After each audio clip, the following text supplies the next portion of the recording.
Welcome to the MVP. Man's View Podcast, baby. Man, We back. back here for another week, man. We got a special one for you, man. We got a special guest in the room. Of course, we got the regulars. We got Greg up in here. We got Cody up in here. You know what I'm saying? Your boy Franz. We're joined by a special guest. I want Cody to do the honors, man. Go ahead and throw it out there, man. Go and tell, because every time you bring somebody to the podcast, I like you to say it. You know what I'm saying? Yeah, you set it up. yeah. So, man, This my brother, man. We've been doing a lot of mentoring together for the past few years. I've been witnessing what he's doing in the community. I've seen what his family actually means to the community and actually to everything that he actually does. Like it's super dope. We're gonna get into it and everything like that. He's also he's also a part of HPD, Houston Police Department, right? So we got some questions, to ask. You know what I'm saying, and just to figure out exactly where the ball might have dropped or anything like that. Like just all kind of questions. You know what I'm saying? But this is my boy KJ, Sensei Khalil, all of that. Man. All that. Embody, all that. Man, I don't know. I think I'm like a title whore, man. I like titles. Sensei, detective, police officer, all that stuff. Emerging 100. I don't know, man. I just try to get as many accolades. Metro. We Metro now. Yeah, we Metro there. But yeah, man, it's a pleasure to be here, man. Like I said, me and Cody talk a lot. We talk all the time, man. It's crazy. Like Cody would call me out the blue, and we have like a 2-hour conversation. And it's like, man, we need to really like do something about this. We need to really do something with this. So, so I'm glad to be here, man. Glad to be here with people that he feels are also brothers, man. I didn't know anything about the podcast, so you hit me up about it, but I'm really excited to be here, man. I think this would be a good building moment for us because, like I said, I have a lot of insight from my perspective as a Black officer, and from an officer that comes from a family of, community-based, community-focused family. My father, we're going to that later, but my perspective is a little unique based on my experience and the way I grew up. So, let's go. Let's start off at the beginning, man. What made you become a police officer? What made you want to do that? Man, I hated the cops. Of course, you grew up as a Black kid. My dad was a Panther. My dad was a Black Panther back in the 70s. So, I grew up not necessarily hating the police, but the establishment and what they stood for at the time, what I believe what they stood for, which was the oppression of Black people, the oppression of, of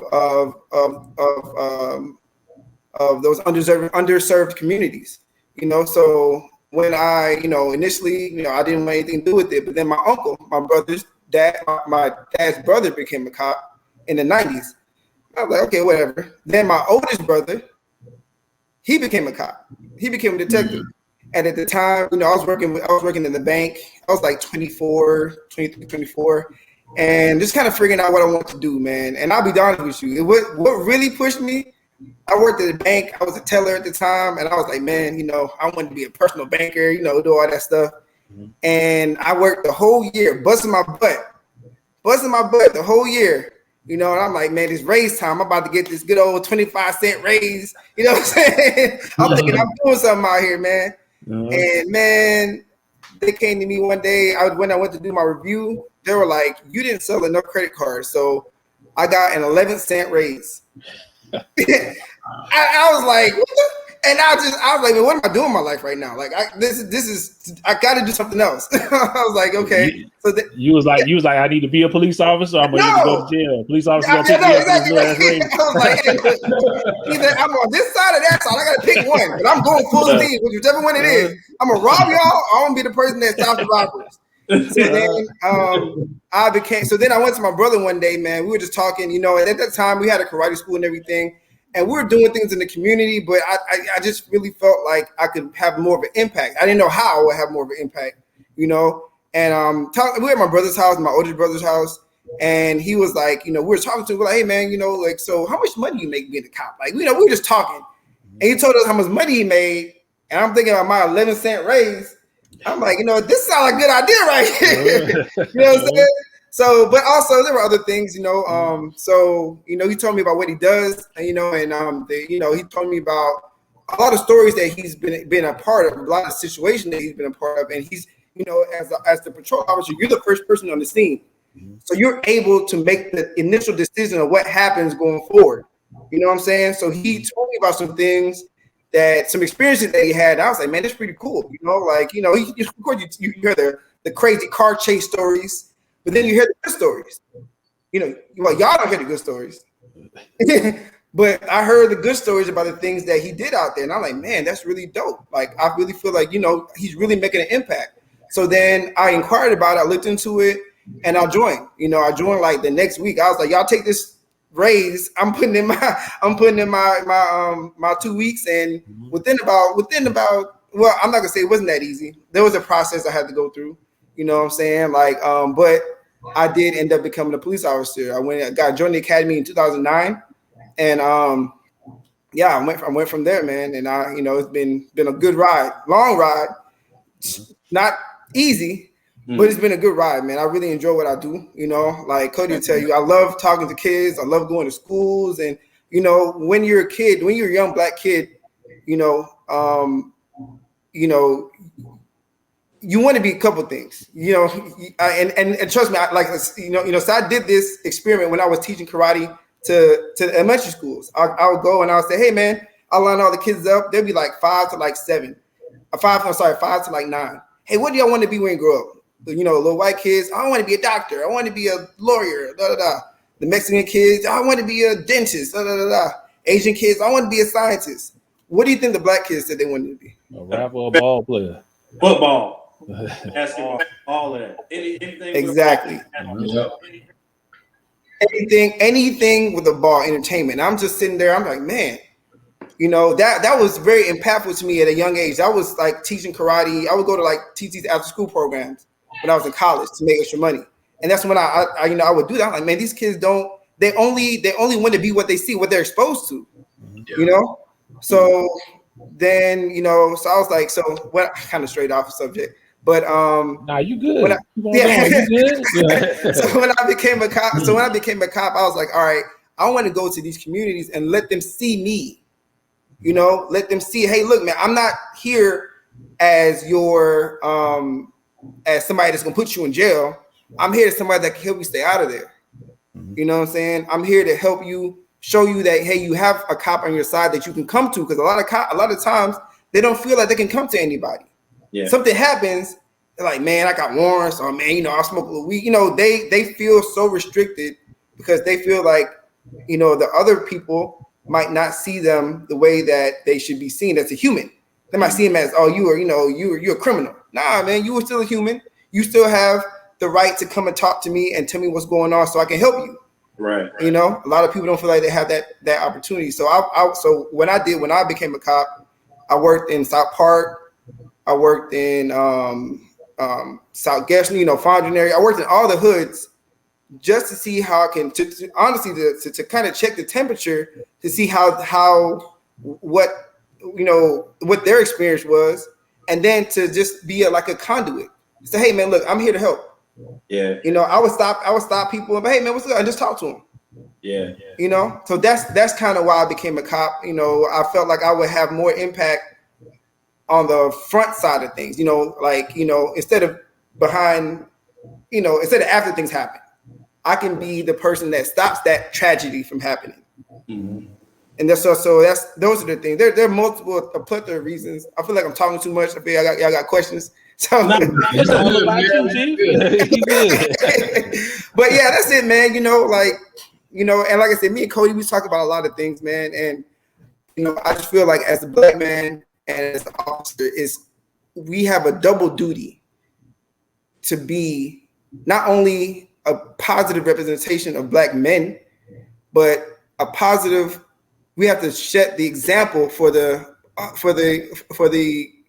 youth coming up behind us. You know what I'm saying? And the youth that we serve, because we serve, like a lot of cops, they fail to realize that we are a service industry.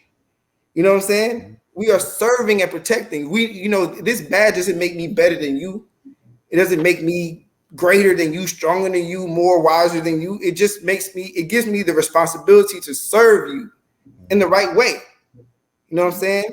Mm-hmm. So, like as a black man, we have to, as a black officer, we have a double duty. It's our responsibility to not only show what we do out, to not only protect, but we have to be out there in the front lines. Stop George Floyd from happening. Stop Breonna Taylor from happening. You know what I'm saying? Stop these kids from killing each other. Yeah. You know what I'm saying?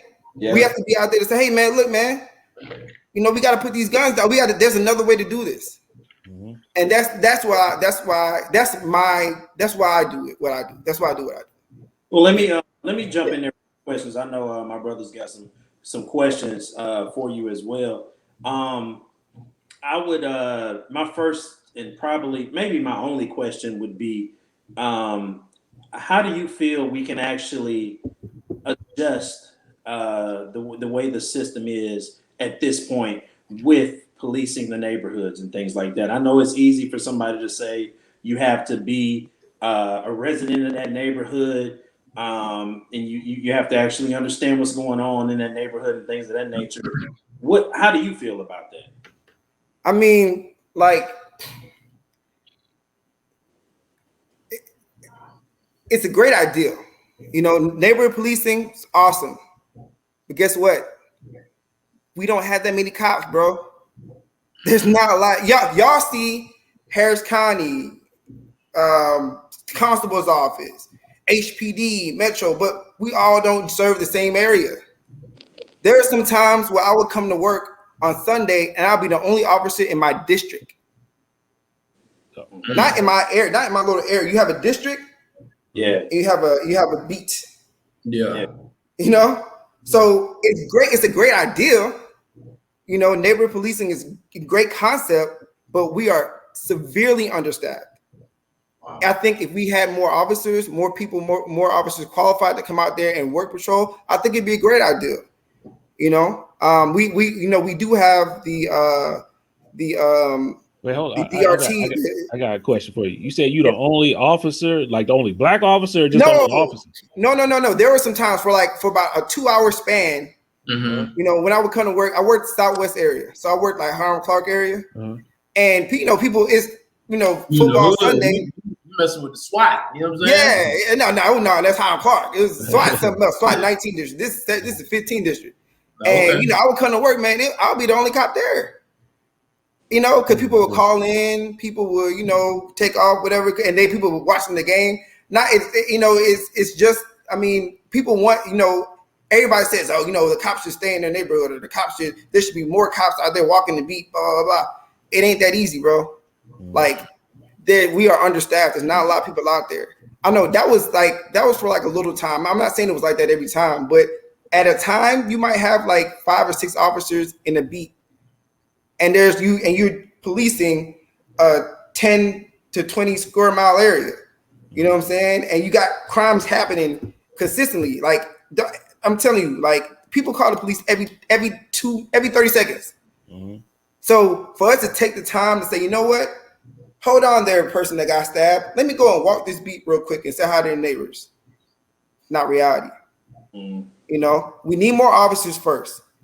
Fill up get more officers, get more people to become cops, get more officers out there. Then maybe we can say, you know what, we're fully staffed.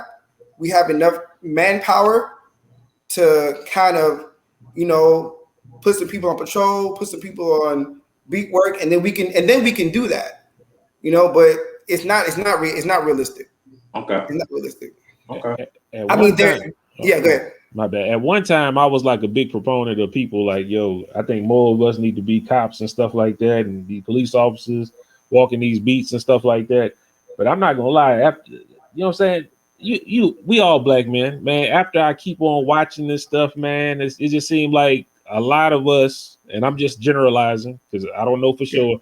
It seemed like a lot of us, when we get in those positions, it's more of our counterparts on there, and sometimes it seems like they start going to get along. They want to get along, and they want to get promotions and all that stuff. So they just go along with the bullshit that's happening. Yeah, and so I was kind of like, yo, fuck being no police officer, man. Yo, it's just disheartening. And I know you kind of know you're black. Your dad was a Black Panther. You know what I'm saying?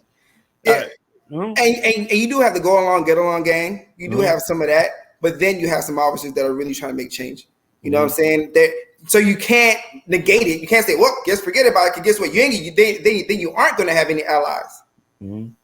Somebody has to be an ally. Somebody has to go over there and say, hey, you know what? Okay, they could be them, but hey, I'll shoulder the burden of being that person to be the cop that stands up for what stands up for the Black community. You know what I'm saying? Not saying I'm out there like marching and protesting, but hey, if there's something going on and I have to make a decision, or if there's something going on, I can say, hey man, look, I got this, bro. Y'all good. I'll take care of this. I've done that so many times, but you need officers like that. We've seen it. I've definitely seen it for sure. I see it firsthand. You know what I'm saying? Like you've been on the news for shit like that. You know what I'm saying? And when they capture that, it's like a small moment. Like it doesn't live as long as it should, because the negative overshadows. Yeah, absolutely. Yeah.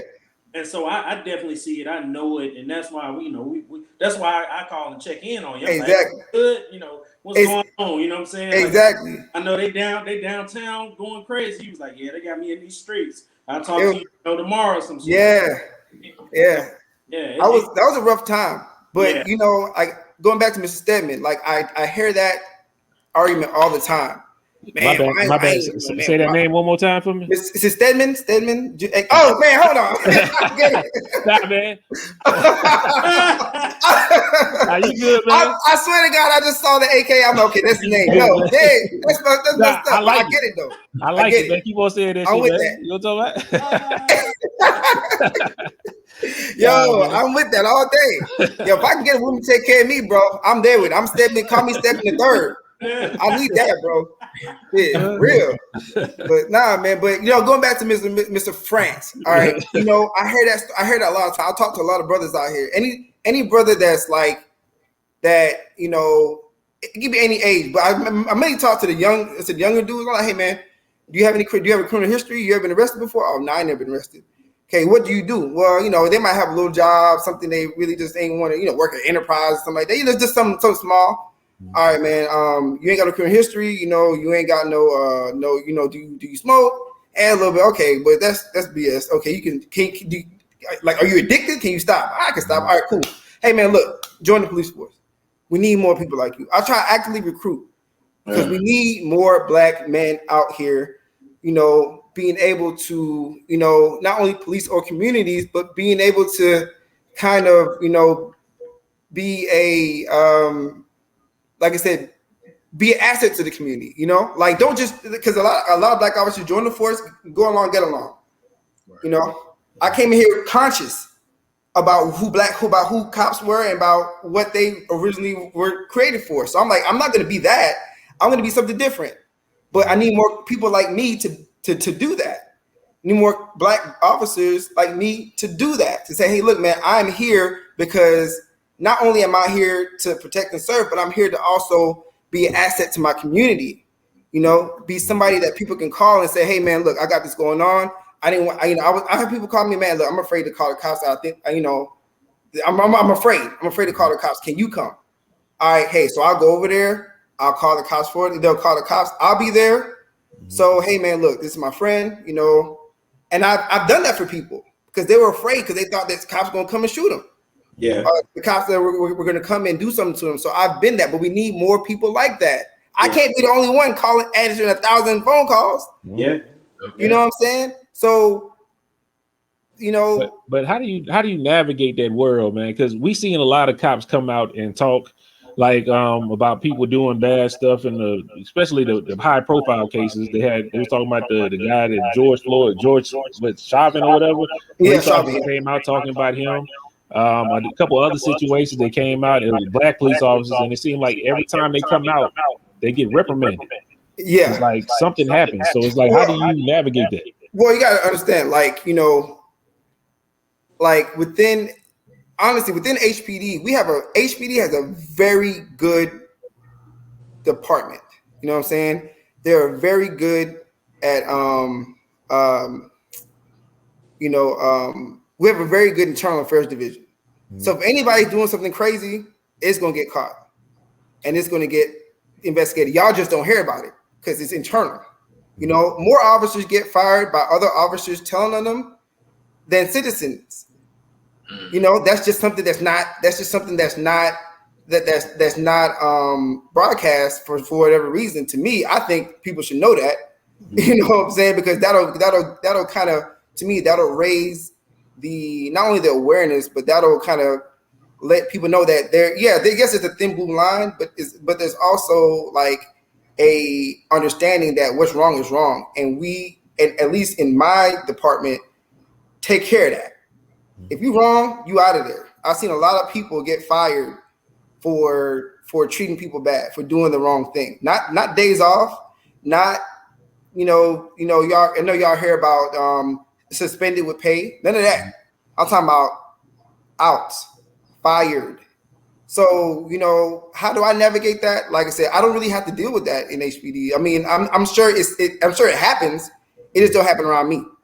I haven't had to deal with it. And if there was a situation where I felt, especially on patrol, if there was a situation where I felt that an officer was going to come and kind of spark things, I was like, hey man, I got this, bro. You good? Mm-hmm. I'll take care of this. I'll handle that. I'll handle this. And they walk away and they go.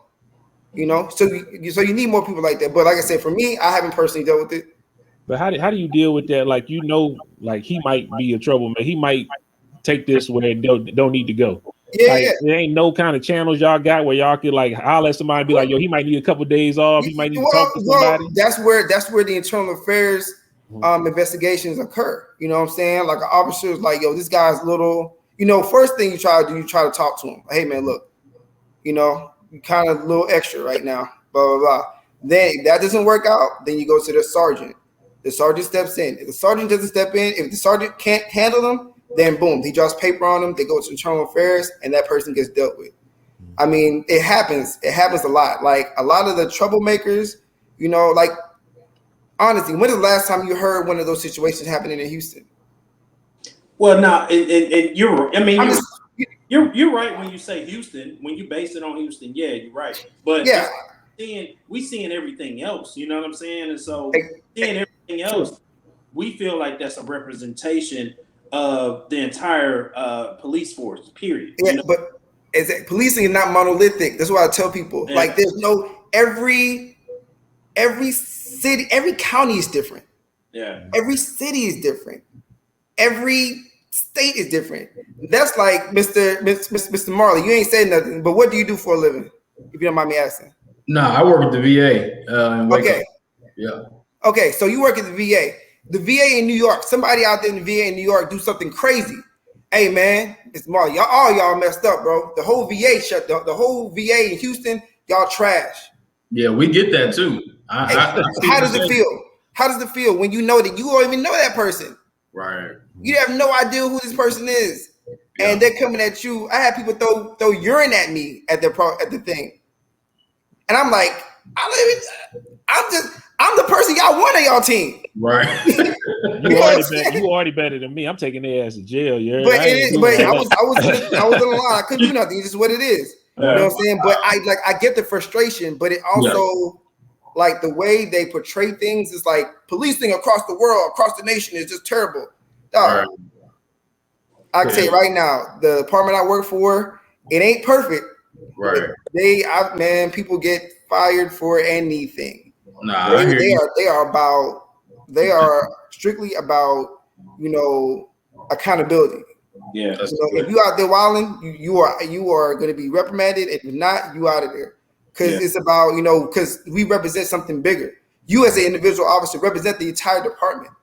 And that's my mentality when I do anything. I'm like, look, man, even if I'm out just chilling, my girl know if we out and some pop out, like, hey man, look, I can't be around that.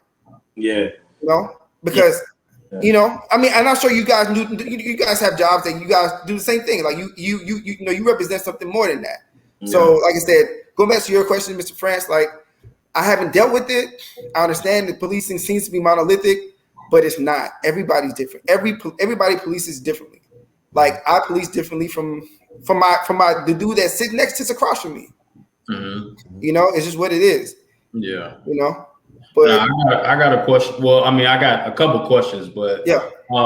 But to kind of add to what you're saying, so how do you feel consistency can fix that perception of being, you know, monolithic, or I think like policing tends to be, you know, we don't get in front of things. We're always reactive instead of proactive.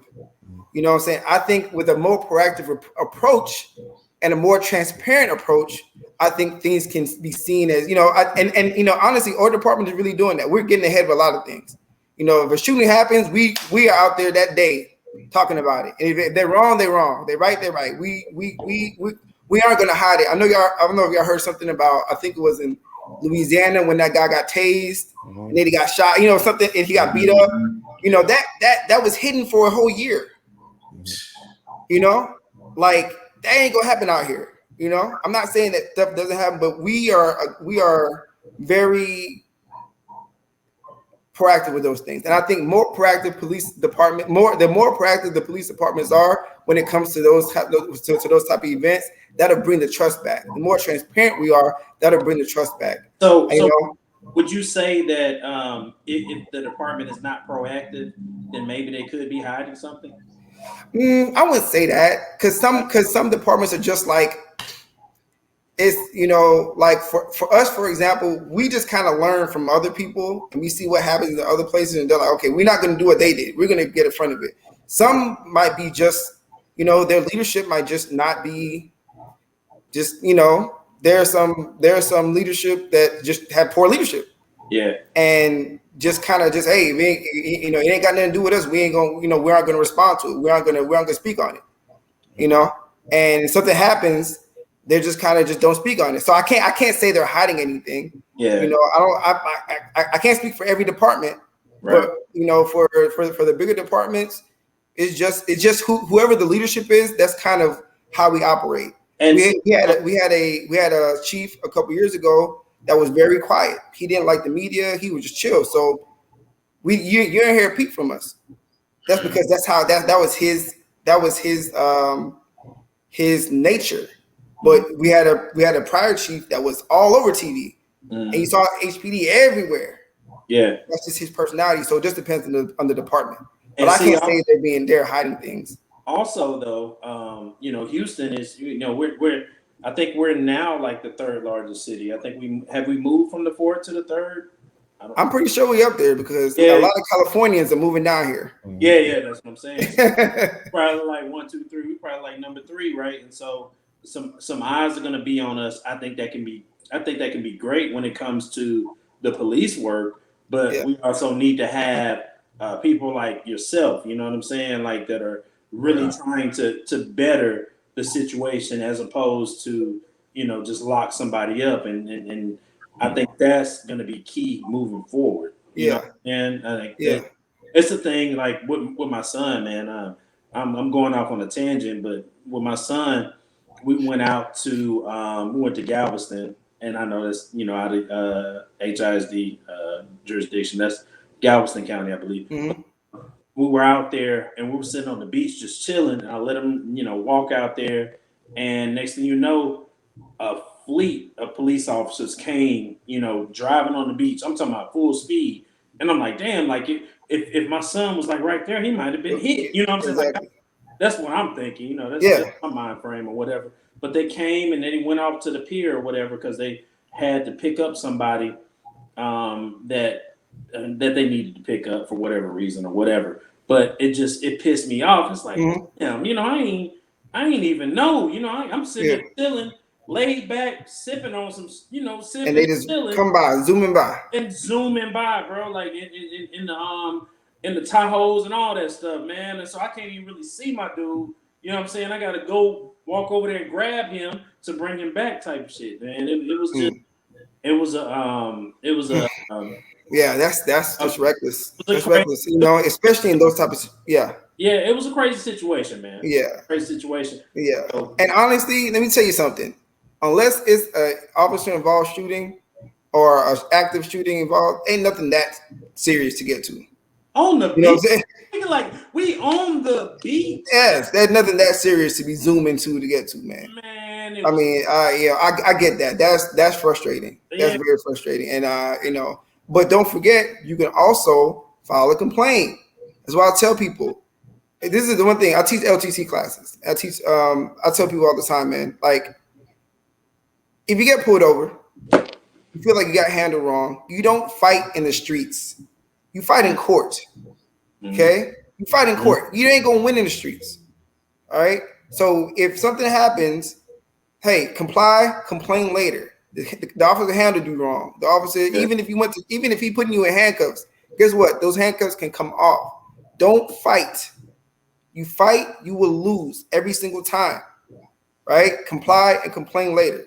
Well, we've seen circumstances where people complied, and I get that, but you know, I get that as well. But you gotta also understand, like in those situations, right? Those are exigent circumstances. That's a situation that was nobody could have. No, there should have been an officer that stepped in, but nobody did. You know, but that's not every situation. That's why I try to tell people. You know, well, because of course they're going to go back to that.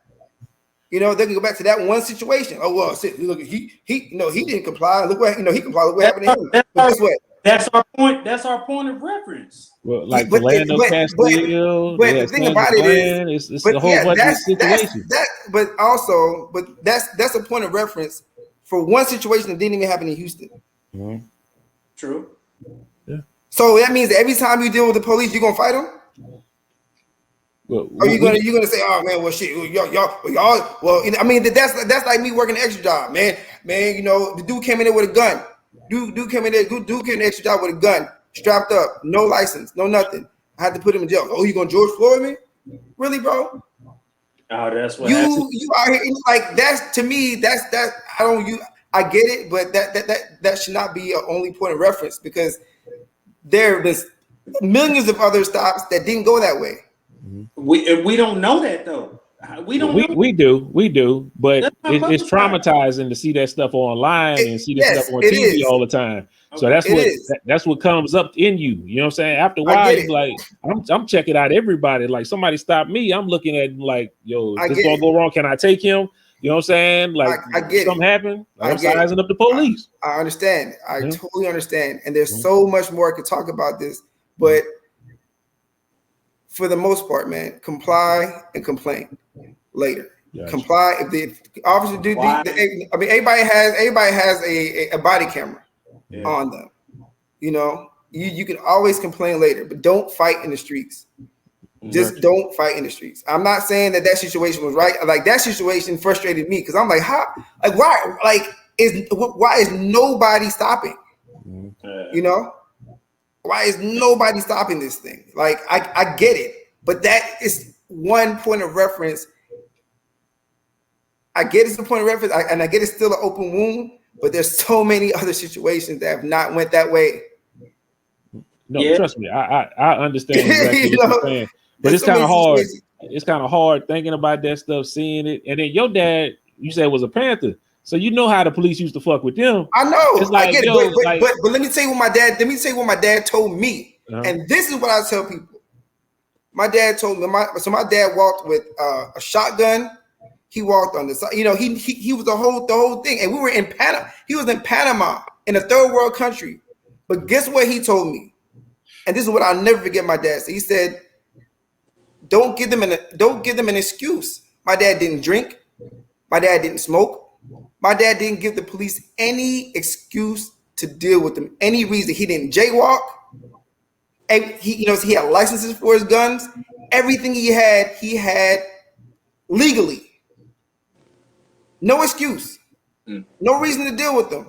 No reason to mess with them. Even if they did, he had everything ready. But people give us an excuse.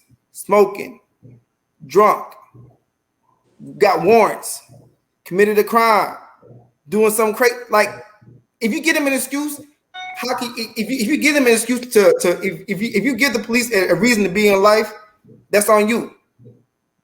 You know what I'm saying? If you give them a reason to be in your life, that's on you. Yeah, they mess with them, but what he told me was that he'd never give them a reason.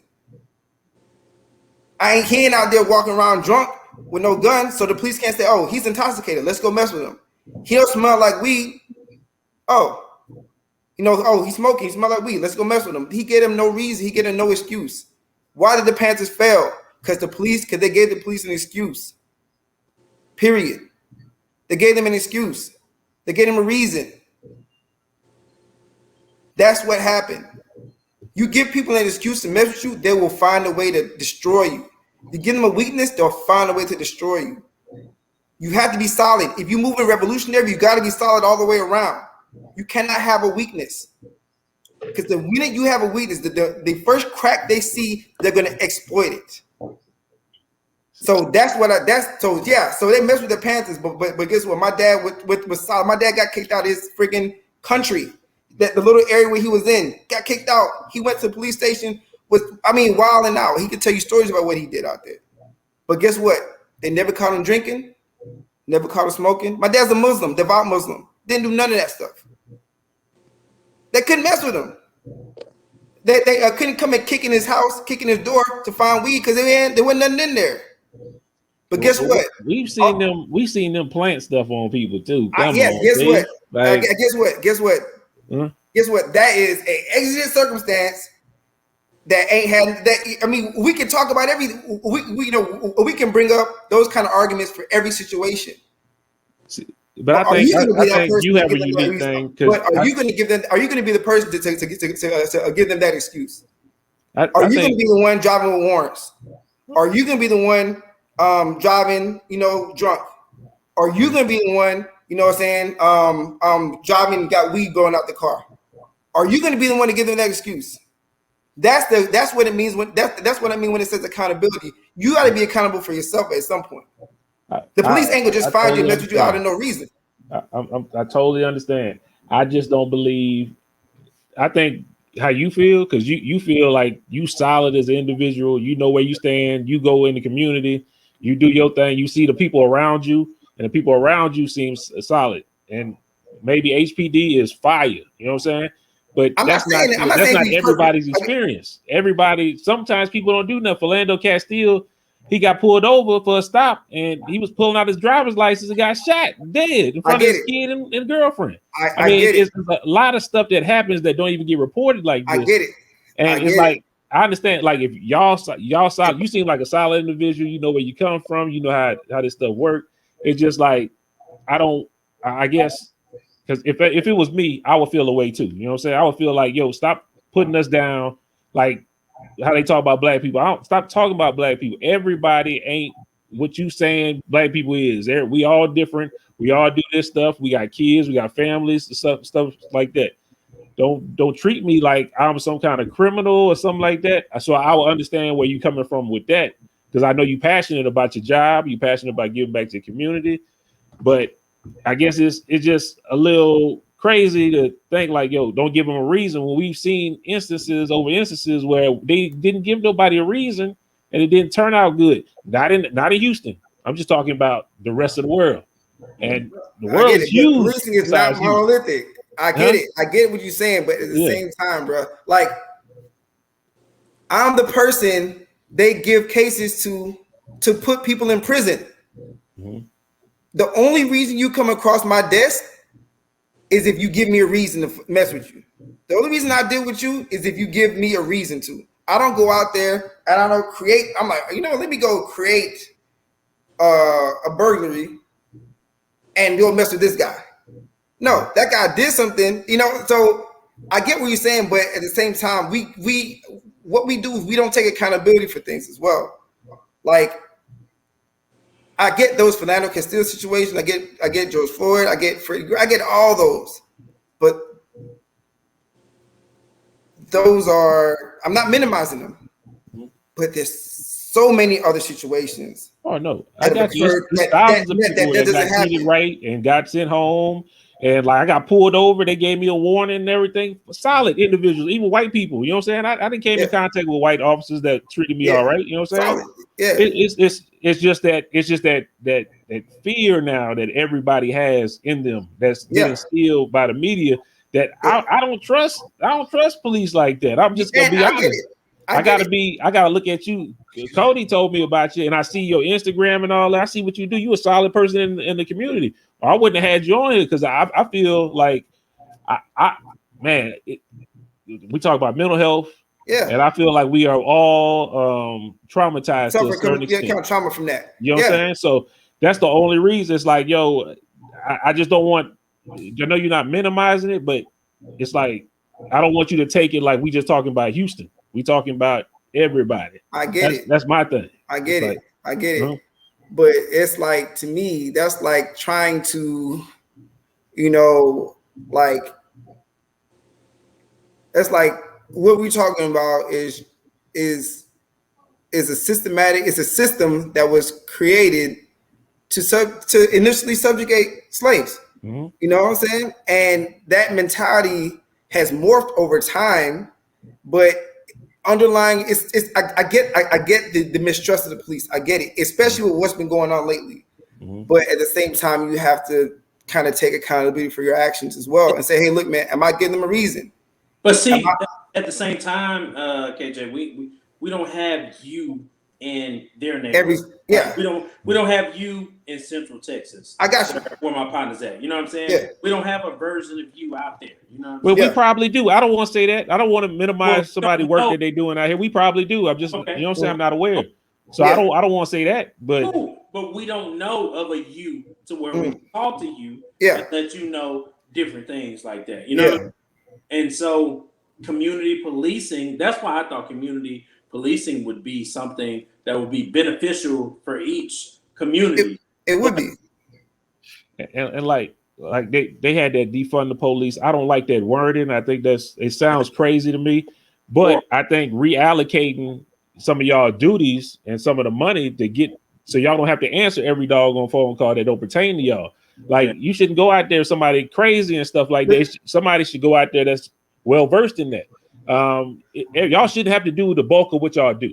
So I think the messaging behind defund the police probably needs to stay. But defund the police, I don't like that wording because we need police. If my house get broken into today, I'm calling y'all. You know what I'm saying? All right. Yeah. It is what it is. Thing I'm doing. I'm calling So let me tell you about that. For example, you talk about mental health, right? And how we shouldn't answer those calls. Well, my department is proactive, and we have a division for mental health. We have a whole division for people who have mental health calls. So, and they're called a CERT unit, a crisis intervention response team.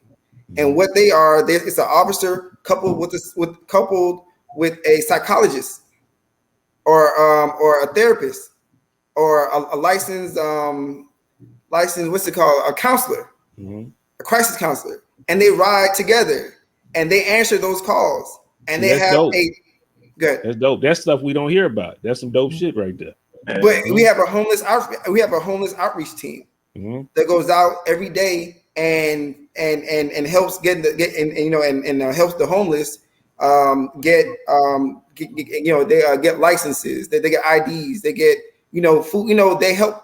We have and I guess it's frustrating to me because I know the stuff that we do. Yeah, and it's like it's frustrating because I'm like we do that already. We do that, but y'all just don't know. But see, we're not speaking on like a citywide deal. I get it. It's nationwide. I just like I said, it's like I'm trying to find a good analogy for this, but it's like trying to squash let's put it like this. I don't know. This might sound terrible, but it's like trying to kill a whale with a guppy. You know what I'm saying? A guppy can't kill no whale. Like we here with it. We guppies. That situation is the whale. We can't. I'm not saying it can't be done, but it takes small. It's like trying to eat an elephant. You gotta take a small bite at a time. I can't. We can't solve this right now. I can't solve it right now. What I'm doing, I'll probably never solve it, but I'm doing my part. No, but you It just takes people to do their part. You taking the heat. You 12. You 12. Yeah, I'm told, but you know, but I mean, but to me, I would rather. I don't mind this kind of pressure. Yeah. You know what I'm saying? Because I know that at the end of the day, you know, brothers want somebody to talk to.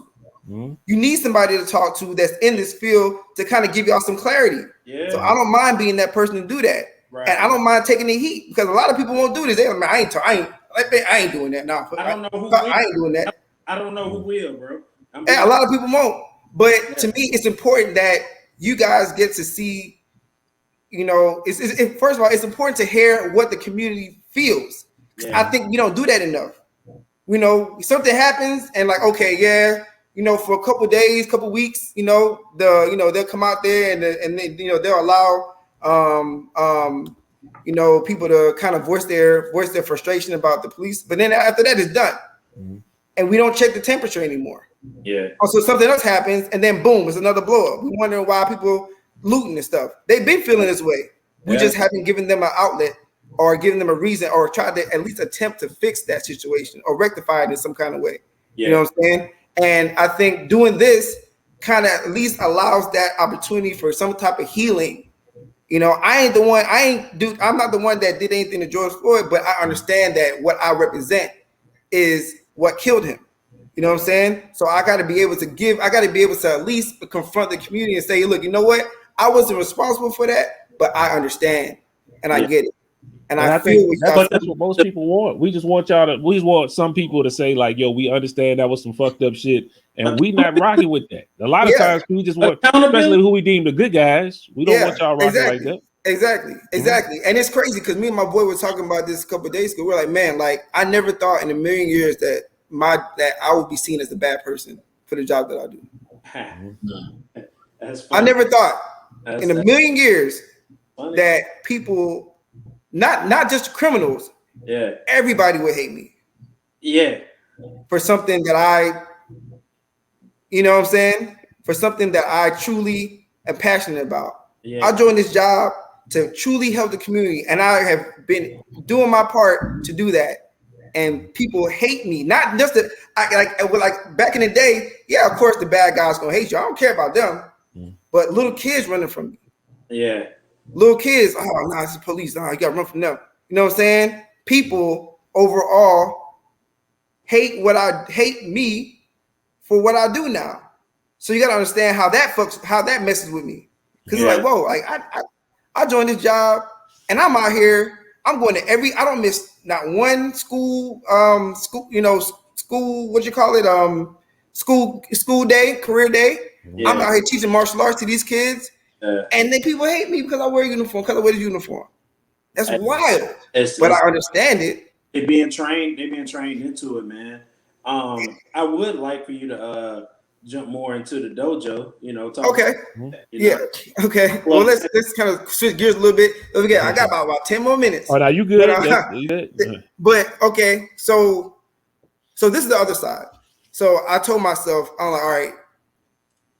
So as a cop, my job is to, protect and serve, but also to try to help keep these kids out of the system, right? And as an investigator, I have that ability. I'm a detective, so I can say, hey, look, you know what? I'm like the middleman. I can say, hey, look, you know what? This person, I'm gonna go to karate sec, but I'm gonna tell you why I'm talking about this. But it's like they did what they did, but Mr. Cody, this 16-year-old kid broke into your house. I talked to him. I recovered your items. They're remorseful about it. Would you still want to pursue charges in this case? And you know what? He learned his lesson. No, boom, and I can keep that kid from getting a record. Mm-hmm. You know what I'm saying? That's where I feel like I'm at now. If it's past the point where I can't do nothing, then I'm gonna do my job. Mm-hmm. But I try to at least give people a chance to kind of clear themselves and to kind of rectify the situation. If they're like F you, whatever, okay, yeah, you're gonna go to jail. You're gonna handle that bit. You're gonna take that bit. But that's what I do. So on the police side, I try to help prevent people from getting record. But I also don't forget, as a cop, there's a victim involved. You know, and people forget about the victims. They only think about the criminals. Oh, why free my boy? Well, guess what? Your boy robbed and killed somebody. There's somebody who's victimized right now. Somebody is hurting because of that man. He has to serve his time, right? So on the police side, I try to keep people off out of jail. On the karate side, I try to keep them off my desk. You know, so in martial arts, you know, my father is one of the pioneers of martial arts in Panama, in our country. He's one of the founding fathers of Shotokan karate in our country. We have a direct lineage from the original creator of Shotokan karate. We're fourth generation. So shoulder what? Say it again. Shotokan. So SHOTOKAN. Shotokan karate. Okay. So my dad is so there's the master Funakoshi right here. Then there is his student Isao Obata, then Hirataka Nishiyama, then my dad's instructor Vincent Cruz, and then my dad, and then me. So it's like there's a direct bloodline, there's a direct lineage from the creator of the style. Shotokan is a worldwide style. And I mean, I'm not the only one, but for our country, my dad is top dog. He's what you call a soke. Soke is the master of the style in that country. So there's nobody higher than him in that country. So karate, you know, is more than just kicking and punching. What I tell people is to me is a way of actively, you know, finding your morality in the world. You know what I'm saying? Like you can go to church all day. It's great. You can go to, you know, you go home, you know, you get morality from your house. You know, your mama tell you, you know, don't do things. Church tell you don't do things. But karate also combines all of that. In karate, you learn how to, we learn to fight, not to fight. You know what I'm saying? In karate, we're taught, you know, I'm going to speak Japanese real quick. Itosu jinkaku gansei ni sutomoru koto. To seek perfection of character. I thought he said stupid motherfucker. I thought he said stupid motherfucker. I was like, that ain't no Japanese nigga. That's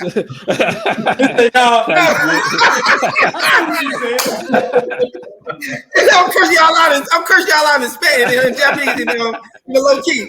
No, but you know what I try to teach the kids is you know what we're taught in martial arts is to seek perfection of character, be sincere in artists, be courtesy. Practice courtesy and humility, to show strong spirit and perseverance, to control your temperament, and to acquire mental strength through physical discipline. So we tried it. So karate gives you a moral code to live by.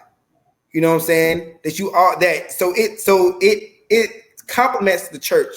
It complements your house. It's a religion. It's like you get it from everywhere. Boom, you get that. It's like the universe. You know what I'm saying? And not only are you learning how to be a good person, how to be a good moralistic person, but you also learning how to defend yourself. You know what I'm saying? And that's what I try to teach these kids. It's like, look, man, I try to hone that in on them. Like, hey, man, look, karate is great to learn how to defend yourself, but it's better to be a better person, a good person. You know? Yeah. Be a good person. Be a good citizen. I ain't actually be perfect, but just be a good citizen. Yeah. Don't come across my desk. And I tell them, like, I got two students that one of them I helped put in jail. The mom only kept him in there till he was like a yellow belt. So he didn't really stay with us. But he out there robbing banks. He robbed 20 banks. Damn. And yeah. And we found him. I helped them find him and we put him in jail. Another kid of mine, his mom, you know, they only kept him there for a little bit, about a year or two. He went out. And he ended up, you know, becoming a drug dealer and got killed. Got shot in the head, got killed. Is what it is. But those are only two kids we lost. Out of hundreds. Most of them are, you know, great citizens. I got a couple pharmacists, engineers, you know, we got one doctor, you know. So we at the dojo, we try to give these kids another outlet to, you know, not only express themselves, but to kind of hone their moral values, you know, solidify their moral values. Right. You know, because they're not gonna learn it. They ain't gonna learn it anywhere else. They ain't gonna learn it. I mean, you might learn it playing football. You might learn it running track. You might learn it playing basketball. You might, but in karate, that's our foundation. Cultivation of the spirit, cultivating of your character, building up, seeking perfection of your character. That means always trying to do better. So that's what we do. That's what we teach. So we've been doing that. We've had a dojo in Missouri City for 30 years. I started Embody about 5 years ago. So we transitioned to my business Embody. And I've been doing that pretty well. I've been doing that consistently. So, our kids are great. We're like the only black school in this area, the only traditional black school in this area, and we do well, man. That's what it is. It's about giving back to the community, showing, and then it's run by all police officers, me and my brothers. Mm-hmm. So it's like, we're not only putting people in jail, we're keeping them out of jail. That's like our message right there. Yeah, so, that's dope. That's dope. I really want to, I want to see if G got, I think G might have a question too that he might want to interject in there. What you got, G? Yeah, just real quick. What do you think of Tai Chi as a martial art? And then just on the lighter side, like, what's your favorite kung fu movie? Okay, so Tai Chi is a Chinese style. So you have different worlds, right? You have the Chinese world, the Korean world, and the Japanese world. I'm in the Japanese world, right? That's where my that's where my martial arts come from. Now, China is the influence of all those worlds, but my world is Japanese. So Tai Chi is over here. I don't know too much about it, as a martial arts. I would say it's decent. I mean, anything that gets you to move is good to me. Say it ain't fucking with your stuff, man. Say it's cool. It ain't fucking with your stuff, man. Just go and tell me.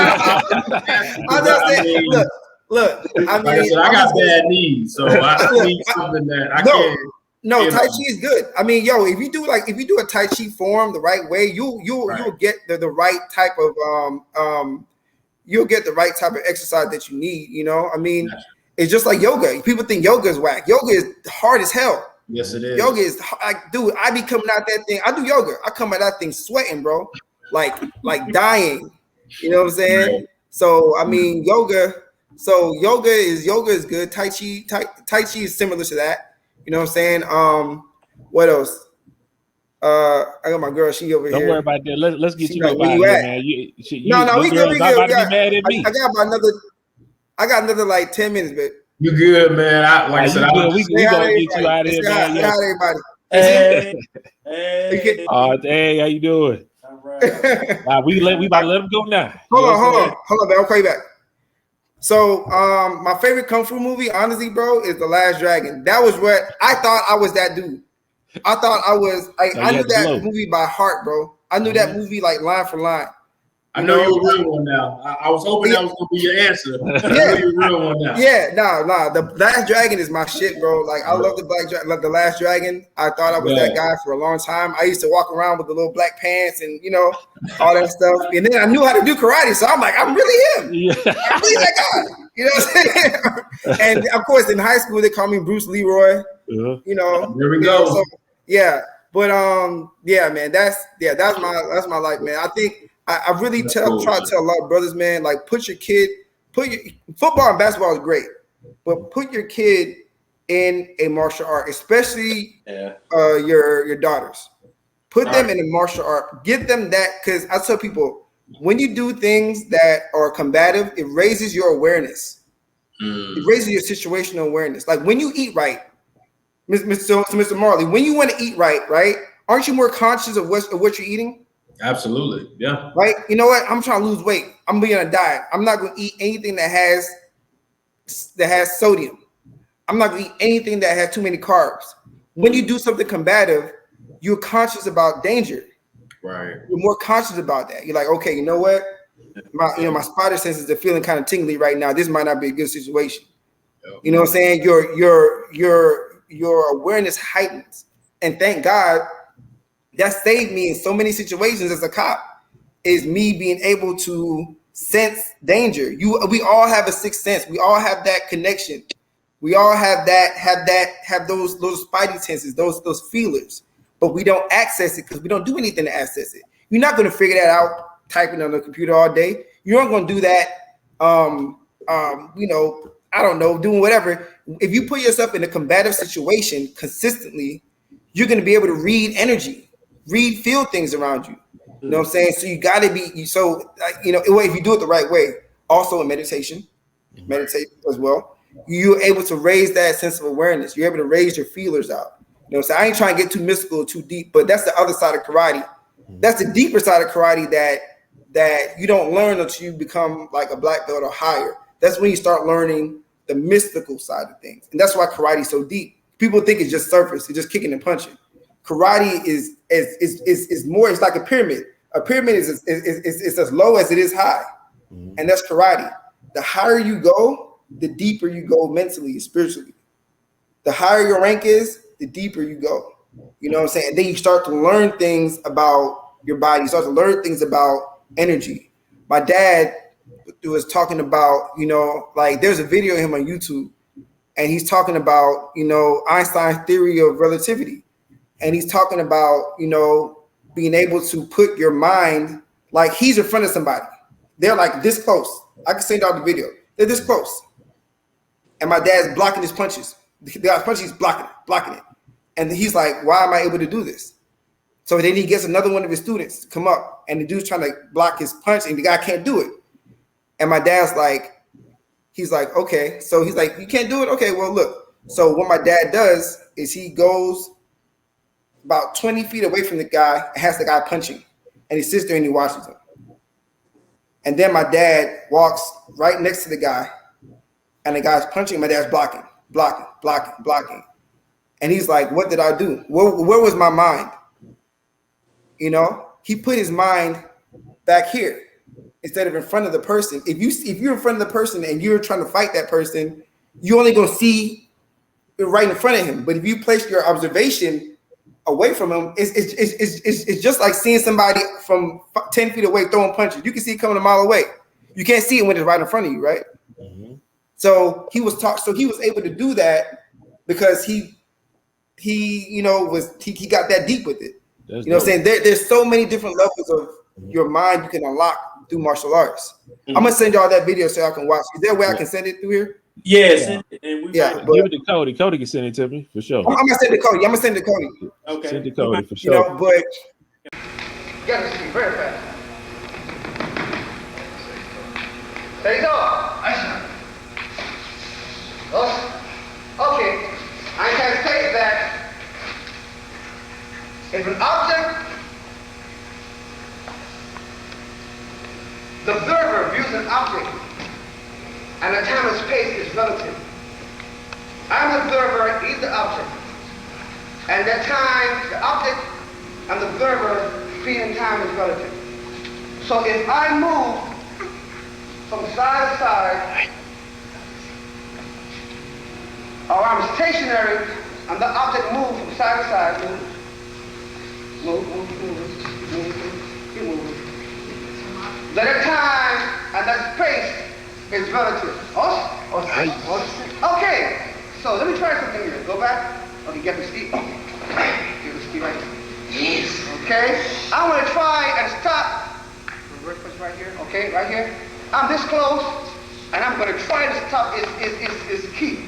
It's it's hard. You have to be. Can it be done? Yes. All right, come here, please. Start this one right here. Right here. Start this close. Okay. Want you to reverse punch, and I want you to try to catch his hand.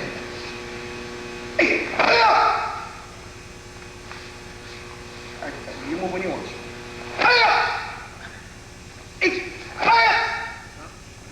Okay.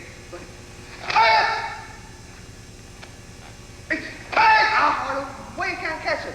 I mean, what's wrong? It's too close or what? Tiny. So I'm gonna try it. Okay, go ahead. Okay. Go ahead. Go ahead.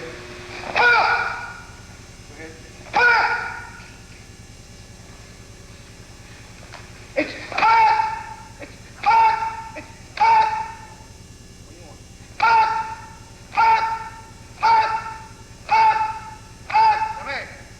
What I did? Synchronize. Time and space and distance. What I did? No. How about I focus? You do one. What I did? Chian, you timed it from a relative point. Ah! I timed it from a relative point.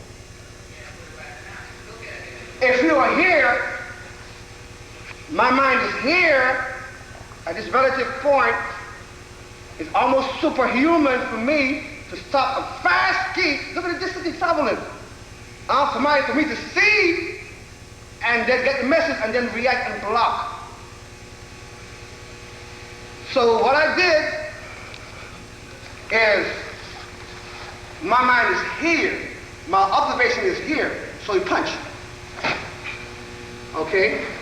So when I stand here, where's my mind at? Back there! Us! Us! We added France to the end. What's up? Can we add the video to the Oh end? yeah, I added for sure because that's dope right there. I like that. Yeah. You know what I'm saying? That's, So this is back in like '88, but that's what I try to tell brothers is like, man, like people look at karate like, oh, that's corny, that's whack, that ain't MMA. Okay, great, that's fine. It's not. It's deeper. Yeah. You know, it's the revelation of your. I don't want to say it's the revelation of your soul. You're learning through. I posted a video recently about how forms put you in a trance-like state if you do it the right way. And I've been there so many times. I remember when I was doing a form in a tournament. I started it. I don't even remember finishing it. I just remember I started it, and all of a sudden, my body was moving on its own. And then at the end of it, I just remember stopping right here. I'm like, oh shit, what happened? I didn't know what happened. And in karate, that's called. It's like in basketball when you get in the zone, right? You can't miss. Yeah. We call that mushin. That means no mind. That means movement without thought. Go check my video. I just posted it actually today. Actually yesterday. It's the first video.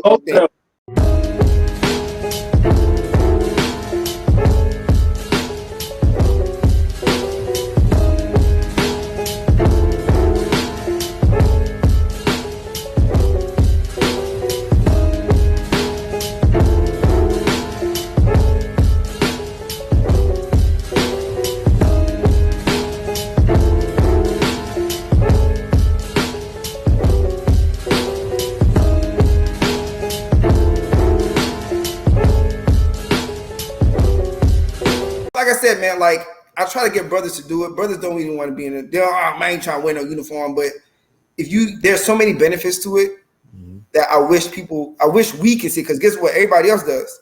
Yeah. Shoot, I definitely would, man. Because I think dope, man. I'm a big karate movie fan, man. You know what I'm talking about? Like, and Dragon Ball Z and stuff like that. Exactly. He's talking about Ultra Instinct. That's all he's talking about. You know what I'm saying? There you go, right? There you go. You know what I'm saying? But man, let me get you out here for your old lady be cussing me out, man. You know what I'm talking about? Well, let me put y'all on my IG real quick so people can know. Yes, definitely. Tell them where they can find you, man. Hold up. I'm gonna post a story real quick. Hold on. Let me see. You got all right. Hey, shout out everybody. What's up? What's going on? What's happening? Yo, all right. You know what it is. Yo, I had a great time on the Man's View podcast. Hopefully, y'all get to watch it one day. Is there a link to this thing? Or? Oh yeah, for sure. Yeah. I'll just send it to you. Gotcha. Okay, all right. We'll just send it to me. Yeah, man. But, I appreciate y'all. Hopefully, I was enlightening. Hopefully, it was a good talk. You good, man. I finally found. We talked about it months ago, but I said we need, like, if police officers pull us over, it's a whole bunch of white people. We need a black person to come out there and holler. And we found our one. Sensei Khalil is gonna come out there and holler at us, especially if I'm in Houston. You know what I'm talking about? And if I get booked, I'm calling D'Angelo. You know what I'm saying? So D'Angelo, yeah. He know D-Lo. He know D-Lo. He know D-Lo? Okay. Yeah. Well, you got the two people that know Hall of Houston. So you good. Yeah. You good. Hey, well, I just want, but tell them where they can find you again, man. I don't think they heard you. Oh, me? Okay, you can find me on IG at sensei.khalil. So you can see it right there, Sensei Khalil and my IG. Cool. So follow me, let me know, like my videos, tell me if I'm doing too much. I'll be out there doing too much sometimes. I appreciate y'all, man. You can also find him if you do a heinous crime. You know what I'm talking about? I'll find you. How about that? I'll find you. Go out there and act crazy. I'll find you. But hey, I appreciate y'all, man. This was a great talk. Hopefully we get to do this again in person. Appreciate you, man. Yeah, definitely, man. Man. Like I said, Cody, man, I appreciate you, bro. I love you, bro. Like, this is a great experience for me. I appreciate you, man. Love, for real. It was good, man. Yeah, we praying for you, man. And like I said, we appreciate you, man. We do. Definitely, man. Definitely. And don't forget, guys, you have allies out there. It's not just me. The other officers out there, and not even black officers. There's officers out there that truly want to help the community and truly want to do the right thing. Unfortunately, we got the bad apples in there. We're trying to weed them out. We can't get everybody, but there are officers out there that do the right thing. And I would challenge you guys to go out there and do a ride along. Go to your local station and do a ride along. Go and see what it's like to be an officer today. It's a day in the life of an officer. Just go out there. You can do it once a month, but just go and see what we really go through, so you can really get the pulse of what we see. Because there's a lot of stuff that y'all don't see, and y'all need. I think that it'll benefit you to really see the other side of it. Yeah. To see. Okay. Can I be strapped? Yeah. No. But don't forget, like you have, like, you'll be safe. Like, you would never be, like, in those situations, you will always be the car that is arriving after. If it's an active situation, you'll be there, but you'll be after the fact. So they'll never put you in a dangerous situation. So you'll be fine. I ain't know whether I needed to have it with me. Oh, nah, you good now. Nah, trust me. Trust me, we got enough. We got enough out there. But y'all just, I would challenge y'all to do that. I really would. Go do ride along with whatever agency y'all are at, whatever agency close to y'all, and see what it's like. Maybe we can do an episode of just doing that. You know what I'm saying? Yeah, I mean, I don't know if they allow you guys to bring cameras, but you can talk about your experience. Yeah, well, I can do at least voice. I can do, and not video. So but you can do it. You can talk about your experience after the fact. If y'all all do ride along, just talk about what it was, and I'll be here to kind of ask you guys questions. Say, hey man, what you think? I'm Cody. You want to do it in Houston? I can set it up for you. Yeah. Marla, you in Houston or you out of there? Nah, I'm in Khalil. So Khalil? Okay. Well, like I said, if y'all wherever y'all want to do it at, man, I know Cody can do it in Houston. So if you want to do it, just let me know. I'll set you up. And you just go check it out. You actually enjoy it. It's fun. I might need to take a ride down there and just do it over there with Cody. You know what I'm saying? I'm about to say my brother's in Houston, so honestly, once you do the paperwork, you just have to let us know when you're coming down, and I can set it up for you. So you send me all your information, I can do the paperwork for you. That way you're in the system already, and then when you want to do it, you just come down and you can do it. They'll do that for you. So, but they have to just do a background on you, just to make sure you ain't no criminal trying to learn the ways of the police, so you can. We out. Yeah, I know. But man. But look, I appreciate y'all. I'm about to go do this. Thank you for your time, man. We appreciate you, man. And until next time, man. It's been the MVP, man. Yo, peace out. Peace out. All right, y'all be safe. Pray for me. Pray for Book. Do everything I